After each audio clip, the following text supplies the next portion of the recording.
Hello. Ay, ayan. Ay, ang ganda naman ang poses ko dito. Diba? Pakisalang yung -1 kung dinala. Hindi ko kayo nag-mall show. Sorry. Anyway, hello everyone. Welcome back to my channel. Hindi ko pa na-vlog to. So, I just want to let you guys know, or pakilala man lang ako. I'm Poca Po or Warren. But I do TikTok. I'm actually a content creator.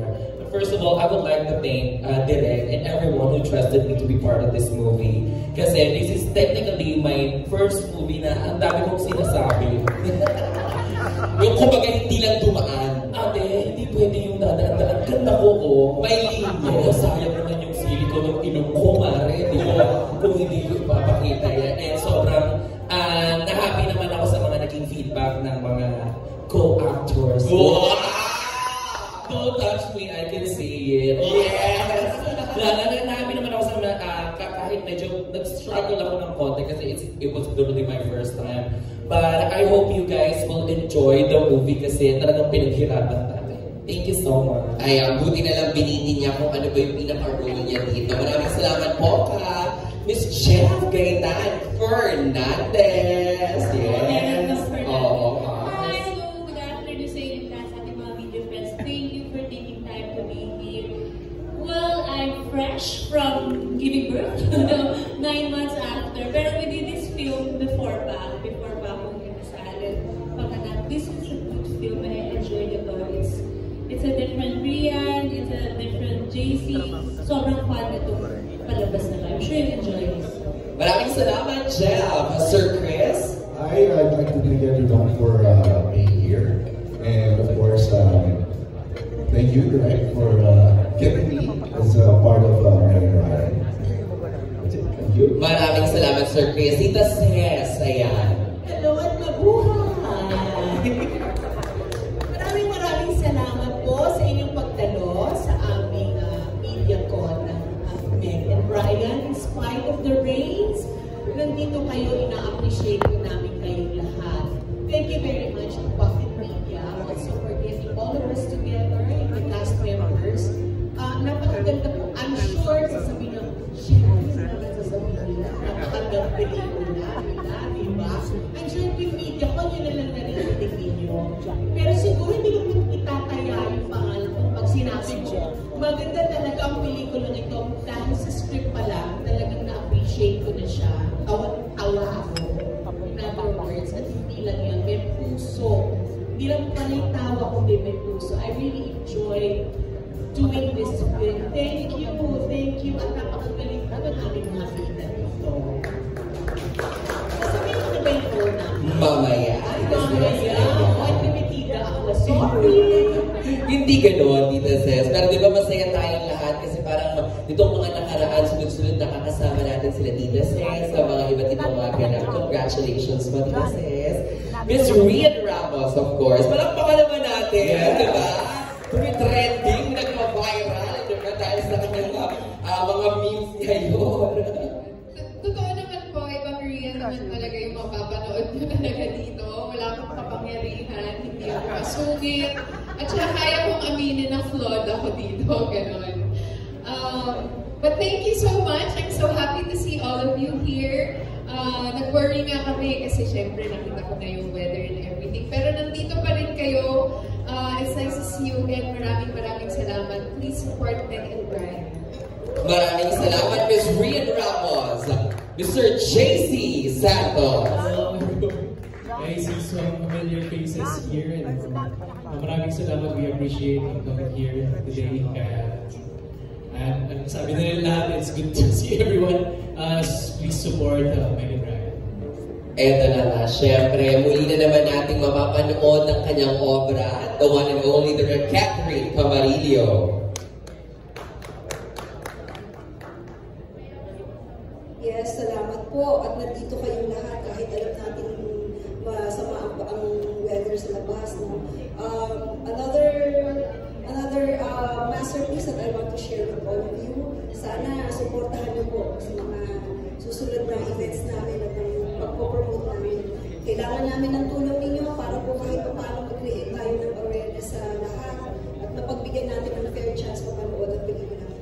Thank you. Maraming salamat. Muli pala palakpakan naman po natin ang mga cast and of course our director of Megan Ryan.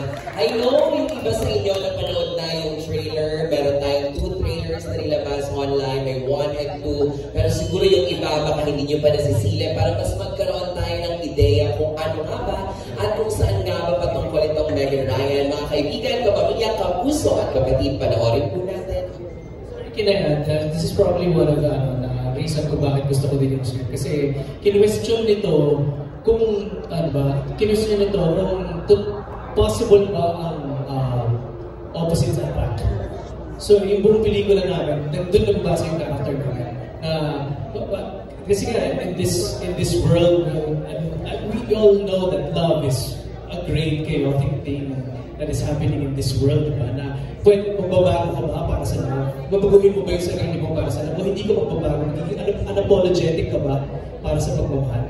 So ito yung dinadaanan ng character namin na kini-question namin, dinidebate namin, kaya may discussion every scene. Kasi gusto namin matawid na, kini-question ito ng tao kung possible ba siya na totoo ba yung magbabago ba ako? Baguhin ko ba yung morals and values ko because of love?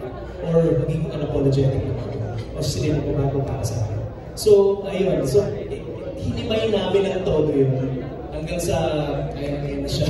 So, sana, sa openness, yes, ang panahon. Tama. Patawin muna ako dito. Thank you there. Thank you everybody. Siyempre, dito si Leo Menjola eh. Ayan. Ay, Jojo Panaligan kasi in the house. Tapos susunod si Ochi Narvaez Rodriguez. Maganda film po. Kaya Direk Catherine po. So you mentioned kanina na yung Torete yung perfect song for the movie. Why po Torete? Torete. Yeah. Torete kasi if you're familiar with the lyrics of Torete, it speaks a lot of subliminal messages about getting that experience na valuing the sex in it, the union, yung makuha yun, the lyrics itself, it speaks about a lot about everything. So, nung tinignan ko yung lyrics at in-interview ko yung mismo composer, he just said na nakita niya through the trailer yung connection ng kanya sinulat na lyrics sa Megan Ryan. So, sabi ko sa kanya, pareho pala tayo ng interpretation with the lyrics at the same time, the movie that I want to pursue. So, in a way, doon sa konteksto na yun, pumayag siya with the kasi hindi ko naman siya, like ako as a filmmaker, I just don't get music or soundtrack na ilalagay ko lang sa pelikula ko just for, just to be there and get the hang of it mas maganda. I wanted the connection, the unison of it, na makita yung connection ng music, ng story, ng characters, para mas maging buo yung experience natin.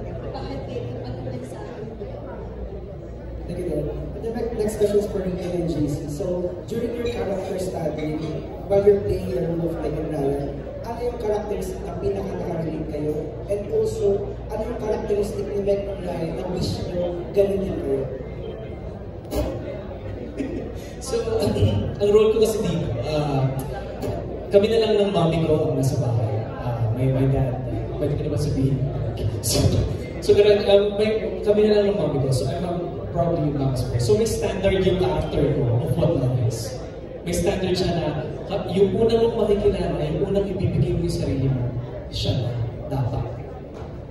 So, may ganun siyang, sana yung unang mong pagbibigyan ng sarili mo, sana siya na.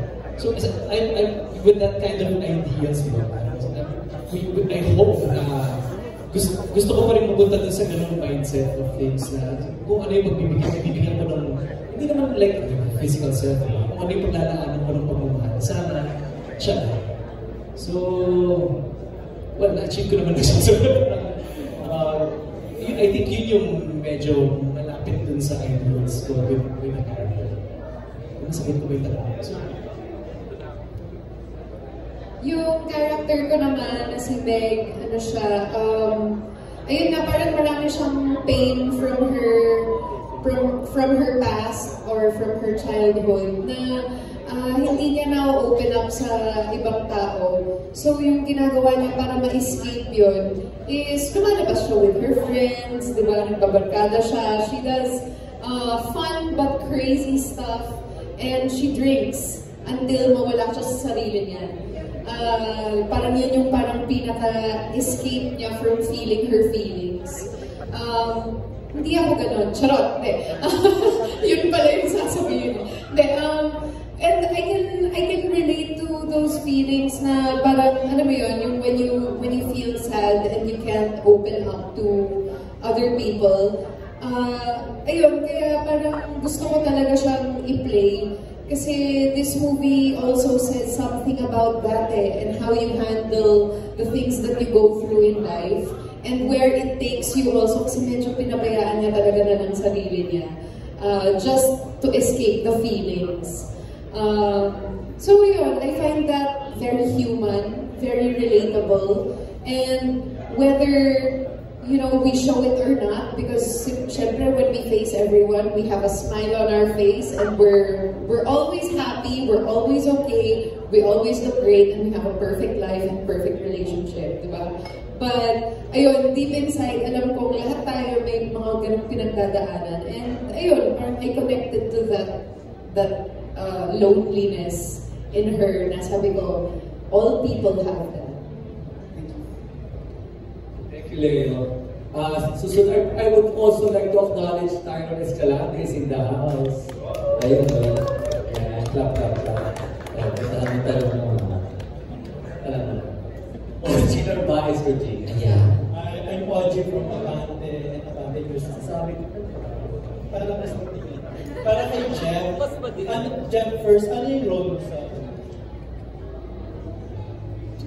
I'm Anne. I'm Meg's best friend. So Anne is a toxic friend, and then she's a friend. So she's always there for Meg. Pero yun nga, since Anne also came from a broken family, you escape naman ni Anne.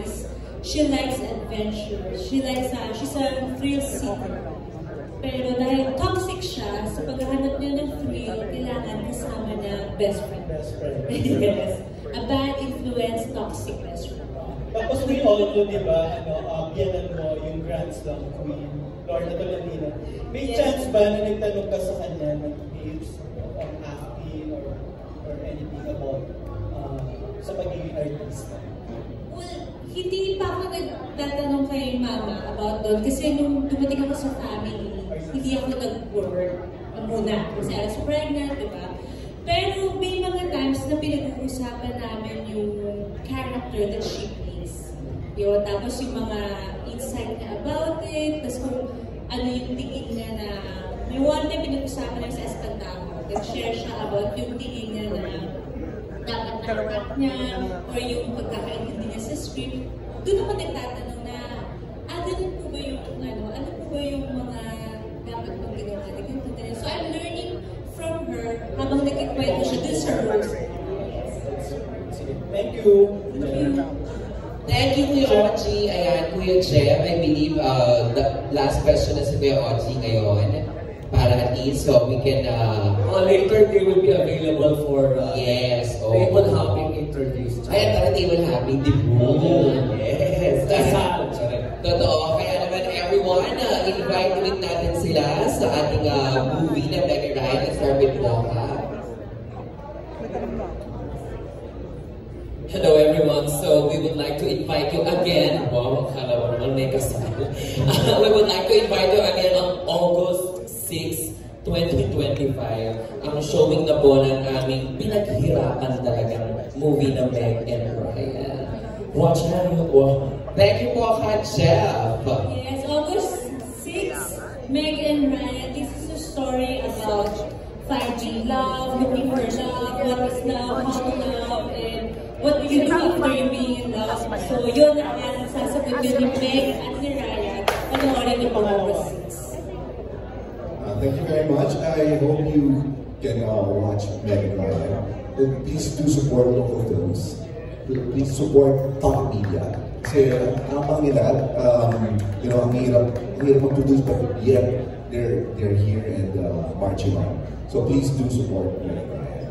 Thank you, Sir Chris. Tita Ses. Una sa lahat, thank you very much again for supporting our film by being here. Siguro, ang support ng makikiusap namin sa inyo is apart from attending is to really spread the good word about our film because gaya na sinabi ni Chris, ang direct, it's really such an effort for all our artists in the industry. Kumbaga, lahat ng let's try to support one another. Let's spread the word kasi talagang hindi madali ang mga bagay-bagay sa industriya. So again, August 6, makita-kita tayo, please. Again, thank you, Meg and Brian. Maraming salamat, Tita Ses. Of course, JC. Yes, I just wanna say one of my friends told me, kailan lang, sabi niya, one of the best forms of activism is showing up. And I'm glad you're here today with your phones, with your social medias, with your platform.